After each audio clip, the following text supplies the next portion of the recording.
Hi అండి, welcome back to my channel Amaira Mehresh. ఈరోజు recipe వచ్చేసి కద్దుకీర అండి. కద్దుకీర కావాల్సిన ఇంగ్రీడియంట్స్ ఏంటో చూపిస్తాను, చూసేయండి. ఇప్పుడు ప్రాసెస్లోకి వెళ్ళిపోతాం. నానబెట్టుకున్న సగ్గు బియ్యాన్ని ఒక 70% ఉడికించి పక్కన పెట్టుకోండి. ఆ తర్వాత ఒక బౌల్ తీసుకొని బౌల్లో 2 టేబుల్ స్పూన్స్ నెయ్యి వేసుకొని తురుముకున్న కద్దుని అందులో వేసి పచ్చివాసన పోయేదాకా ఫ్రై చేసుకొని పక్కన పెట్టుకోండి. అదే బౌల్లో 2 టేబుల్ స్పూన్స్ నెయ్యి వేసి కట్ చేసుకున్న బాదం, కాజు, కిస్మిస్ని ఫ్రై చేసుకొని పక్కన పెట్టుకోండి.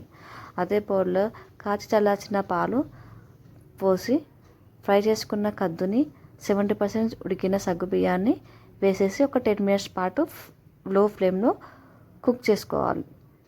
10 మినిట్స్ తర్వాత condensed milk, custard powder, food colour వేసి మరో 10 మినిట్స్ పాటు కుక్ చేసుకోవాలి. 10 మినిట్స్ పాటు చూస్తే మనకు కద్దు అనేది థిక్నెస్ అయిపోతూ ఉంటుందండి. ఇప్పుడు టేస్ట్ తగ్గట్టుగా షుగర్ వేసేసుకొని